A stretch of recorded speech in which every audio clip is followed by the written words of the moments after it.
This video was created by VinylicPuma of VinylicPumaGaming.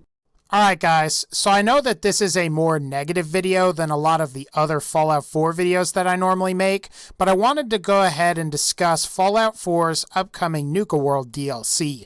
Now, don't get me wrong here, I am looking forward to the Nuka World DLC, but I do think there are a lot of people out there that are hyping Nuka World up when it may not ultimately live up to our expectations. Now, do I think that the Nuka World DLC will be horrible?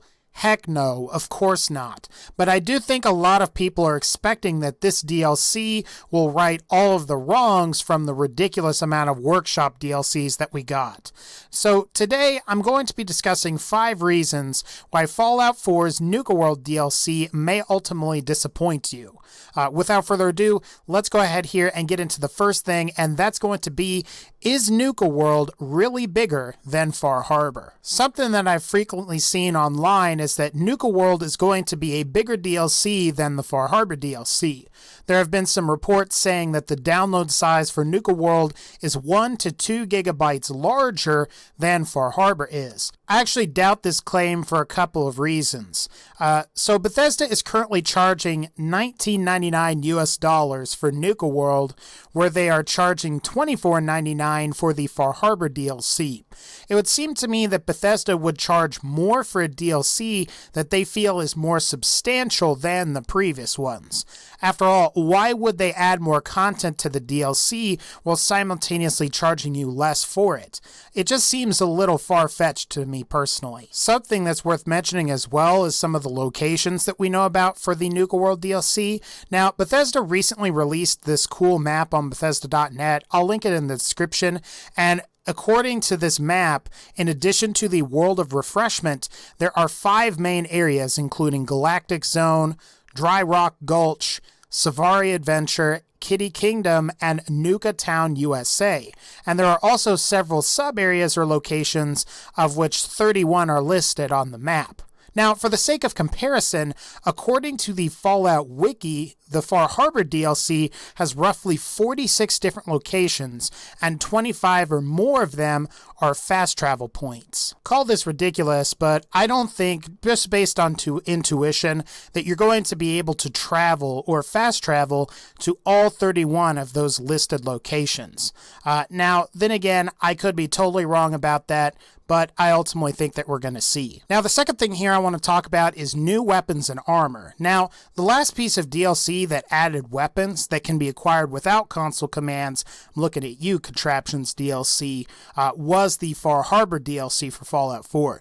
Now, there were 5 totally brand new weapons added, along with unique customizations for certain weapons, like the Adam's Judgment Super Sledge and the Striker Fat Man Launcher.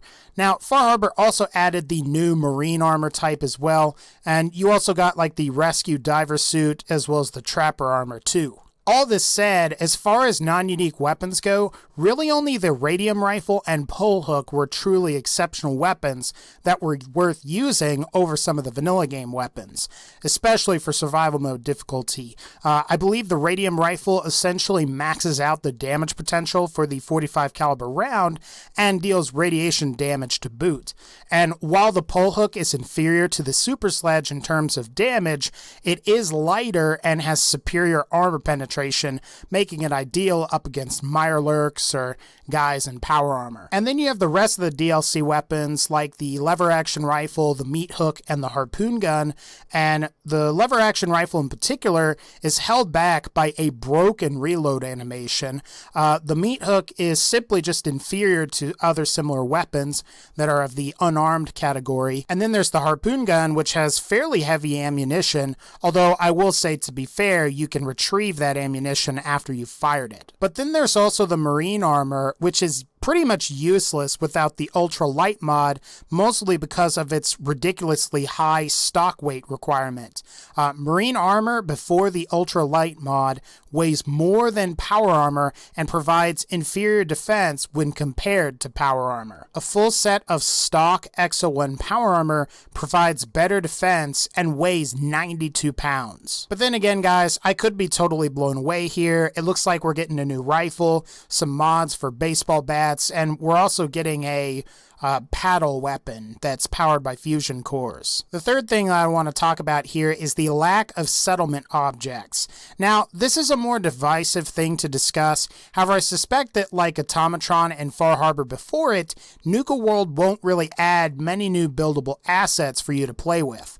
Now, at the same time, this is probably generally a good thing for most players. After all, we did get 3 workshop DLCs devoted solely to just adding new building objects and assets to the game. To further clarify what I'm trying to get at and say here, I wish that Fallout 4's DLCs all added new quests, new interesting settlement objects, as well as new cool and deadly weapons. It'd also be cool if we had some crazy NPCs. After all, I did like Clem from the Vault-Tec Workshop. This is something that I always thought was kind of weird about the Far Harbor DLC, but I'm surprised that you couldn't build objects that would allow your settlers to craft Vim at your settlements and then sell it to the denizens of the wasteland.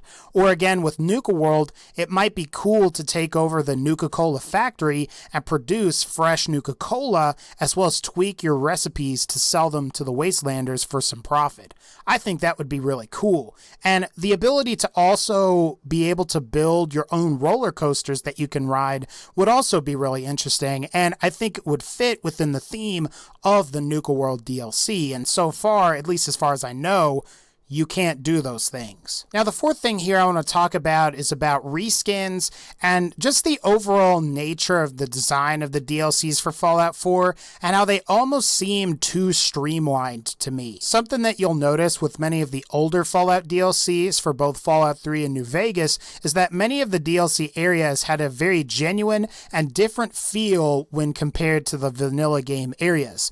So, for example, while the Capital Wasteland in Fallout 3 is just mostly gray, the Pit DLC has this more brown industrial-like look to it. And while I'm not a fan of all the Fallout New Vegas DLC, Big Mountain from Old World Blues and Honest Hearts have a general feel and vibe that's much different from the rest of the game. Old World Blues is almost this like 1950s silliness vibe with like mastermind villains from like your various movies of the time.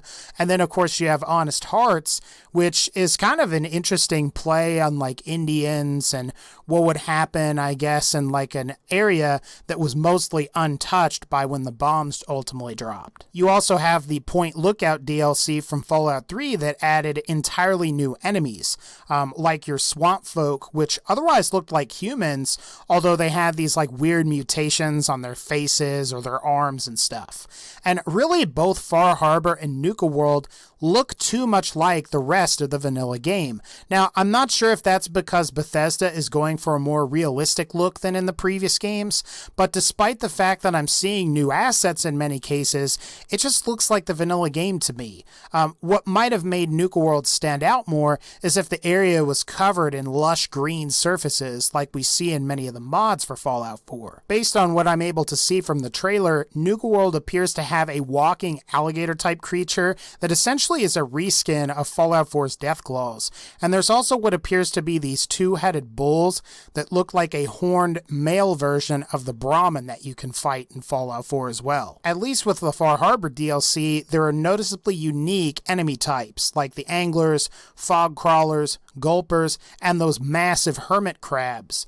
In the Nuka World trailer, it just mostly looks like they're enemies we've seen before. Although that said, it is going to be pretty cool to run into some more Zayton aliens. I think our final thing here is going to be the Nuka World story significance. Now, this could really be said of the vast majority of the DLC within the Fallout franchise, but I doubt that this DLC will outline and have a major effect on the main story and plot of Fallout 4. Many of Fallout DLCs in the past have mostly been interesting, but they're mostly these contained experiences. The notable exception seems to really only be Broken Steel, which did expand upon Fallout 3's ending, and it made it better.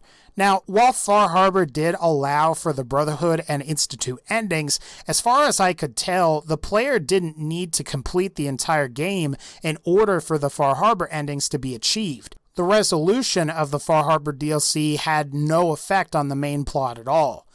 Like for Harbor, somehow I doubt the resolution of Nuka World will ultimately have much, if any, effect on the Commonwealth. Now, this isn't to say that I dislike the theme of Nuka World. I do like it. I just wish we could run into more of the old factions from previous games like Riley's Rangers, the NCR, the Followers of the Apocalypse, or maybe even the Enclave remnants. And supposedly the Nuka World DLC has some Raider factions. Will there be any offshoots of Caesar's Legion that can give us any insight into Fallout New Vegas's plot and what the ultimate canon ending for that game was?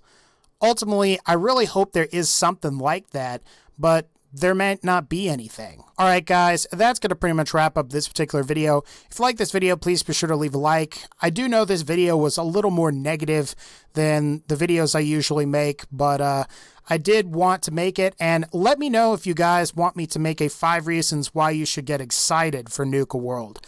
Let me know in the comments, but otherwise, again, take care and I'll see you all next time.